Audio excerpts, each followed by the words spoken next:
송은재 TV 시작합니다. 윤석열 대통령이 추석 연휴 첫날인 오늘 오전 명동 성당의 무료 급식 소조 명동 밥집에 가서 손수 이렇게 김치찌개를 끓이는데 700인 분의 김치찌개를 끓이는데 그냥 뭐 끓인 게 아니고 앞치마를 두르고 그 양파, 대파 이 손질부터 시작을 해서 그 김치하고 고기를 또 볶아야 되지 않습니까? 그래서 김치찌개를 끓여서 어르신들에게 간이 잘 맞느냐, 간이 어떻느냐, 맛있게 드시고 건강하시라. 급식 봉사조 이걸 해서 화제가 되고 있습니다. 그냥 뭐 김치찌개 끓이는 신용하고 뭐 배식하고 대통령의 이 움직이는 동선이 복잡하기 때문에 그렇게 한 게 아니고 윤석열 대통령이 오늘도 그 이야기를 했는데 다른 건 몰라도 김치찌개 하나만은 또 계란말이도 잘하죠. 김치찌개 하나만은 자신 있다. 성렬이 형 김치찌개를 먹어봤느냐, 아직 못 먹었느냐. 기자들에게도 곧 이 한남동 공관이 이제 곧 입주를 하게 되면 기자들도 초청을 해서 손수 김치찌개를 끓여서 한번 대접하겠다라고 했는데 성렬이 형 김치찌개를 먹어봤느냐 굉장히 많이 이야기가 됩니다. 김치찌개만은 잘 끓인다라고 하고 이 간을 맞추는 것도 이게 지금 조금 싱겁게 해야 끓이고 나면 이제 좀 짜지지 않습니까? 그런 이야기도 하고 오늘 명동 성당에 가서 정순택 대주교와 또 환담하기도 하고 직접 이렇게 챙기는 모습이 상당히 추석 연휴에 뜻깊다. 제가 지적하고 싶은 건 두 가지입니다. 하나는 홍보수석실에서 이 지금 윤석열 대통령이 이 명동 밥집 여기에 이 식사 봉사 나선 것은 이번이 처음이 아닙니다. 오늘이 처음이 아니고 대통령 후보 때도 한번 갔었고 당선인 시절에도 한번 갔었고 또 이번에 세 번째 가는 겁니다. 이런 부분 홍보수석실에서 이런 부분을 좀 기획하고 많이 해야 한다. 윤석열 대통령이 이렇게 밥집의 식사 또는 시장 이런 데서 국민들을 만나는 것, 이 부분이 그냥이 아니고 본인도 이걸 좋아하고 즐기고 진정성이 느껴지고 또 뭐 그 만나는 사람도 본인이 좋아하니까 같이 만나는 사람들도 좋은 것 아닙니까? 뭐 의뢰 대통령 정치인 만나는 뭐 그런 모양이 아니다라고 하는 겁니다. 이런 기획을 많이 하는 것이 좋고 또 한 가지는 윤석열 대통령도 오늘 이야기를 했습니다. 이게 지금 이런 기획을 많이 해야 된다는 것과 이게 통하는 부분입니다. 그동안 정부가 외교, 안보, 경제 성장 이쪽으로 주로 집중을 해왔는데 이제 약자, 어려운 국민들을 보살피는 정부의 본연의 자세로 돌아가겠다. 표를 얻기 위해서가 아니고 표가 안 되는 곳, 정말 어려운 분들 곁에 국가가 있다. 힘이 되는 그런 복지 정책을 펴나가겠다. 이렇게 이야기를 했습니다. 이 부분과 연결이 되는 것입니다. 윤석열 대통령, 성렬이 형이 뭐 이걸 좋아도 하니까 잘 된 거죠. 이런 기획을 많이 하는 것이 좋다. 윤석열 대통령의 이미지, 또 앞으로 정책 방향도 적폐청산, 검찰과 경찰의 수사, 큰 틀만 마련해 주지 뭐 대통령이 관여할 부분이 없습니다. 한동훈과 이상민 검사 경찰들에게 맡겨야 될 부분이죠. 경제성장 정책, 규제 철폐, 외교 안보 부분, 윤석열 대통령이 전문가는 아닙니다. 윤석열 대통령이 엘리트를 아주 좋아하죠. 각 분야에. 대통령실은 정말 최고의 엘리트들이 모여서 일을 해야 되는 것이다. 국민에게 봉사를 해야 되는 것이다. 맞는 얘기고요. 내각과 대통령실을 엘리트로 채운 다음에 큰 방향을 정해주고 맡기면 된다. 국정을 이끌어가는 최고 대통령은 국정의 방향을 잡아주는 것이다.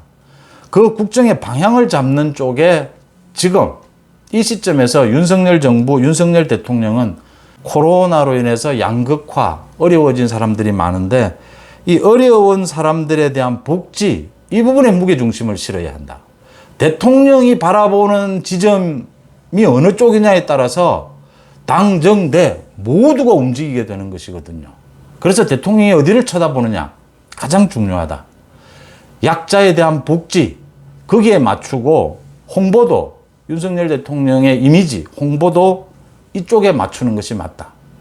식당, 시장, 식당 시장에 가면 윤석열 대통령의 표정이 바뀝니다. 진정성 있게 즐거운 것이죠. 그 부분으로 이렇게 맞추는 것이 가장 좋고, 추석 연휴인 오늘 이렇게 손수 김치찌개를 끓여서 이렇게 대접하는 모습, 아주 뭐 기획이랄 수도 있고 뭐 아주 잘된 기획이다, 아주 좋은 모습이다, 이렇게 보입니다.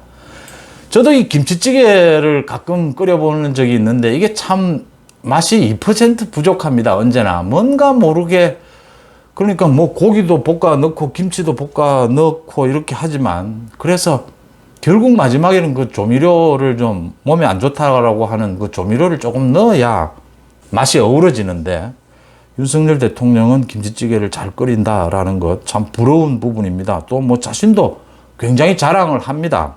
기회가 되면 김치찌개 하나만은 자신이 있다라고 이야기를 하는데, 대통령 후보 시절에 방송 프로그램에 나와서 김치찌개 끓이는 모습을 보여준 적도 있죠. 국민들에게 뭐 여러 차례 이렇게 식사에 대한 이야기는 많이 했습니다. 오늘 그 김치찌개를 끓이면서 그 담당하는 신부와 이 간을 맞추면서 한번 뚜껑을 열어보시죠.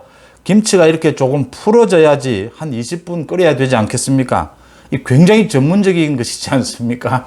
김치찌개를 끓이면서 그 김치가 잘 이렇게 녹아듭니까? 이렇게 좀 풀어져야, 이 윤석열 대통령 말처럼 그래야 이렇게 녹록하게 맛있지 않습니까? 그리고 앞치마 두근도 두르고 배식도 하고, 또 어르신들이 식사를 하는 데서 간은 어떻느냐, 천천히 많이 드세요, 부족한 것이 있으면 더 드리겠습니다, 이런 이야기를 하는 부분들이 윤석열 대통령다운 윤석열 이미지다, 이렇게 보입니다. 제가 이제 마지막으로 정리하고자 하는 것은 이 권력 이야기, 윤석열 대통령, 윤석열 정부의 방향, 또 윤석열 대통령의 이미지 말씀을 드렸는데, 지금 현재 우리나라의 정치 권력은 둘로 나뉘어 있습니다. 윤석열 대통령이 장악한 대통령실, 그 다음 민주당이 장악하고 있는 국회의 권력. 민주당의 이재명이 뭐 계속 추석이 지나고 난 뒤에도 윤석열 대통령과 만나자 뭐 이런 이야기도 하고, 뭐 이준석과도 뭐 윤석열 대통령이 한번 만나야 하지 않느냐는 이야기를 아직도 하고 있는데, 이준석과 이재명을 윤석열 대통령이 만날 필요가 전혀 없습니다. 오히려 마이너스, 이미지에도 마이너스고 국정에도 아무런 도움이 안 된다라고 하는 겁니다. 지금 이재명과 만나서 야당 대표니까 만나야 합니까? 형식적으로 그 만나서 아무런 이야기가 될 게 없습니다. 아무런 이야기가 될 게 없는데 만나서 뭘 하느냐라는 거 하는 것이고, 이준석에 대해서는 뭐 더 이상 이야기할 필요가 없는 것이다. 이재명, 이준석은 지금 자신들의 개인적인 사법 리스크부터 정리를 하고 난 다음에 만나는 것이 좋다. 제가 이렇게 이야기를 시작하는 이유는 국회 권력을 건너뛰어야 한다라고 하는 점입니다. 지금 국회를 통해서 윤석열 대통령, 윤석열 정부가 뭔 일을 하기는 불가능합니다. 다음 총선 때까지는. 민주당의 협조를 구하기는 어렵습니다. 그러면 국회를 건너뛰고 국민들과 대통령실이 직접 만날 수밖에 없습니다. 윤석열 정부는 국민들과 직접 접촉한다 라는 차원에서 복지의 방향을 잡고 윤석열 대통령의 이미지를 국민 속으로 들어가는, 그것도 특히 시장, 식당, 이런 많은 서민들이 찾는 이런 장소에 윤석열 이미지를 가꾸는 것이 굉장히 유효할 수 있다라고 하는 점입니다. 윤석열 대통령이 지금 국회에 어떠한 협조도 받을 수가 없는 상황이다. 또 지금 여러 가지 사정상 민주당에서 굉장히 무리한 많은 법안들, 많은 정치적인 이슈들로 윤석열 정부 발목 잡기를 한다. 이럴 때 윤석열 정부의 돌파구는 직접 국민 속으로 어려운 국민들을 향한 복지 정책의 무게를 완전히 싣는 이런 방법이 굉장히 유효할 수 있다. 그런 점에서 추석 연휴인 오늘 오전에 윤석열 대통령이 앞치마를 두르고 700인분의 김치찌개를 만드는 모습은 박수를 받을 만하다. 저는 이렇게 봅니다. 송은재 TV 마칩니다. 고맙습니다.